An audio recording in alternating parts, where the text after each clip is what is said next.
The Marvel character Monica Rambeau has been a topic of conversation far more often since the Captain Marvel movie's release than she ever had been in prior years. And though I was familiar with her, I had seen her show up in comics from time to time, I never really grasped exactly what her powers were. They seemed kind of vague.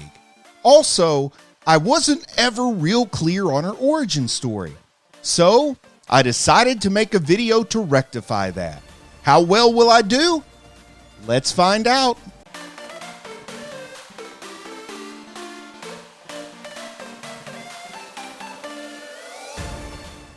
Monica Rambeau. I knew her as Captain Marvel rather than Photon, and I probably first ran into her around 1985 or 86 in Avengers comics. She had a black and white uniform that really stood out. I found it to be pretty memorable. Created by writer Roger Stern and artist John Romita Jr., the character debuted in the Amazing Spider-Man Annual number 16 in October 1982. Something I found out is, originally, the character was intended to look like actress Pam Grier, but unfortunately for Foxy Brown fans everywhere, her appearance was changed before publication. I always thought her powers boiled down to shooting energy beams out of her hands. Pew! Pew! But it turns out there's a lot more to it. Rambeau can transform herself into any form of energy within the electromagnetic spectrum. She's able to control cosmic rays, gamma rays, X-rays, ultraviolet radiation, visual light, electricity, infrared radiation, microwaves, radio waves, and neutrinos. And by assuming an energy form, she gains all of that energy's property. She is invisible and intangible in many of her energy forms, with the most obvious exception, of course, being visible light. Also, she's capable of flight in all her energy forms, reaching velocities up to and including light speed. And I mean, that makes sense, right? If she's light, she should be able to travel at the speed of light, don't you think? She also has the ability to project these energies from her body while she's in human form. And that must be where my shooting beams idea came from. A cool thing she can do is project light-based holographic illusions of herself. Rambeau has also shown the ability to split her energy form into several miniature energy forms that are under her mental control. Each miniature Rambeau is able to react and fly at light speed. It's like a parade of mini-me's.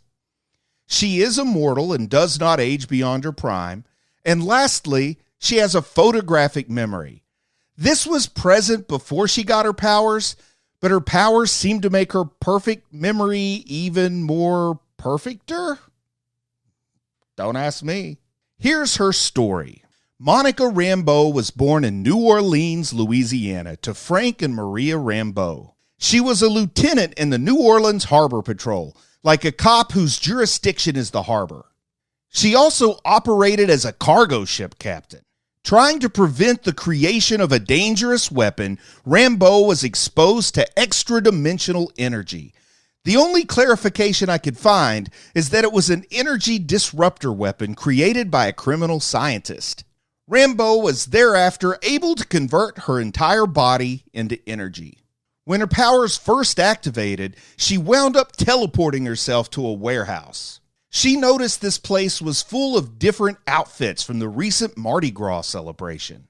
She quickly cobbled together something that could both protect her identity and warm her up because she was wet and in a bathing suit at the time. After this event, the media dubbed her Captain Marvel. Now, one explanation for the name, which was a coincidence and had nothing to do with Marvel, is that a background character in her first adventure remarked that the captain, referring to her police rank, was a Marvel, so in media coverage of the event, she was called Captain Marvel. Following a close call where her excess energy nearly made her a danger to others before that power was drained off by Iron Man and Spider-Man, she decided to use her powers to fight crime.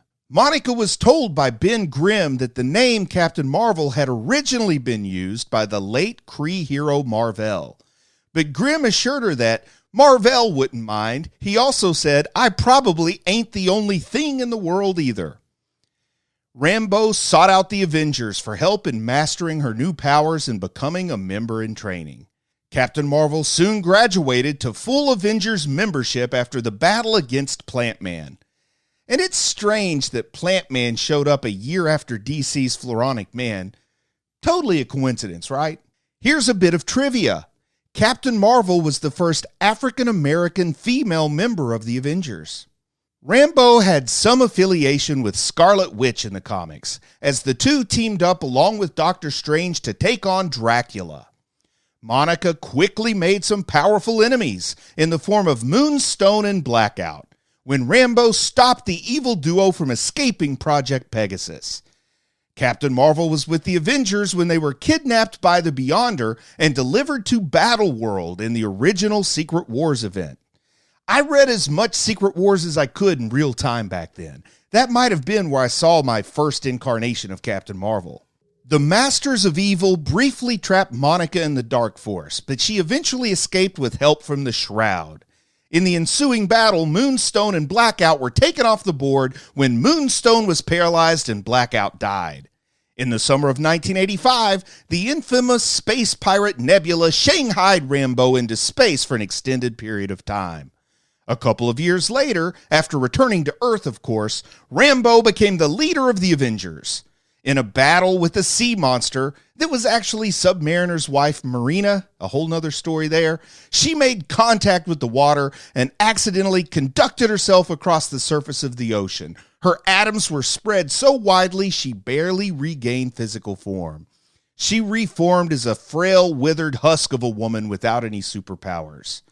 In light of these changes, Monica retired from the Avengers, leaving the team without a clear leader. While relieved of her avenging duties, she slowly started to recover. First, her physical health returned to normal. Then her powers started to reappear, but I think they were a little different than they had been before. She developed the ability to manipulate mechanical energy for various effects. Monica jumped back into the workforce, splitting her time between being a cargo ship captain and a superhero. Rambeau served as a reserve member of the Avengers, and due to her experience and wisdom, was occasionally called in to lead the team. Captain Marvel led a reserve substitute roster during the team's first United Nations-backed reorganization. During the Kree-Shi'ar War, she led an Avengers delegation to the Shi'ar Empire to petition for peace. When a group of aliens calling themselves Star Blasters tried to push the moon away from the Earth, Quasar assembled a team with some of the most powerful heroes in the world, recruiting Rambeau, Carol Danvers, Black Bolt, Hyperion, and others.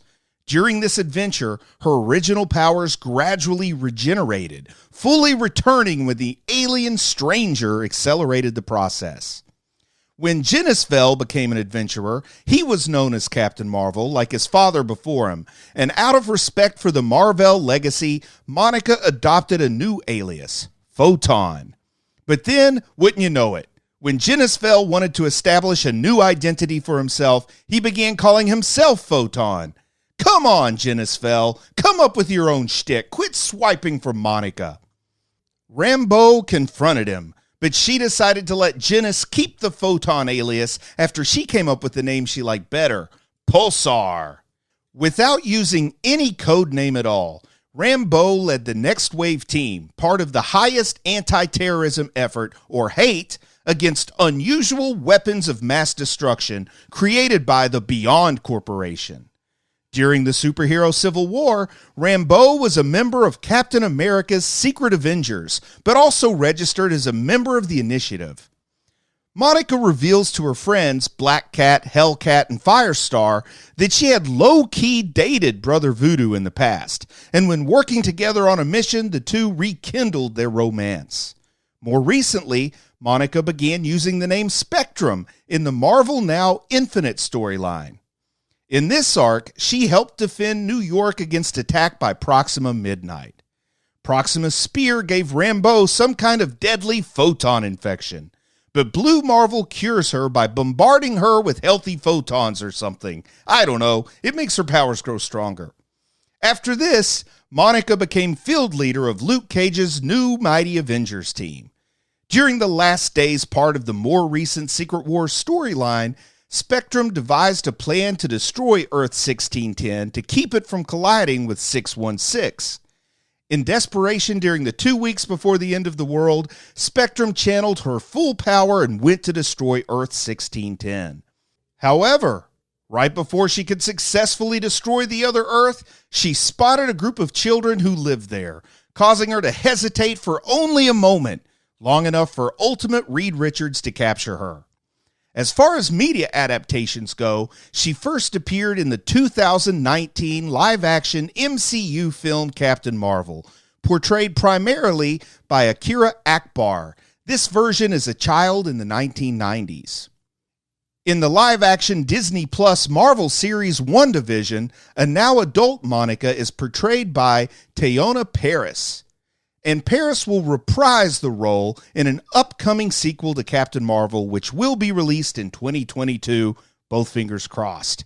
The DC character Dr. Light may have some similarities with Monica Rambeau, particularly in the costume design. And you can probably lump Dazzler and Jubilee into the broad character type, but only one light manipulator took up the Captain Marvel mantle and led the Avengers, and that is Monica Rambeau. Thanks for watching. I hope you liked the video. Please be sure to subscribe so you can get more videos about topics from comic books and related media. Let me know what you think down in the comments. And remember to hit the bell for notifications so you never miss an episode. And until next time, remember, heroes are super.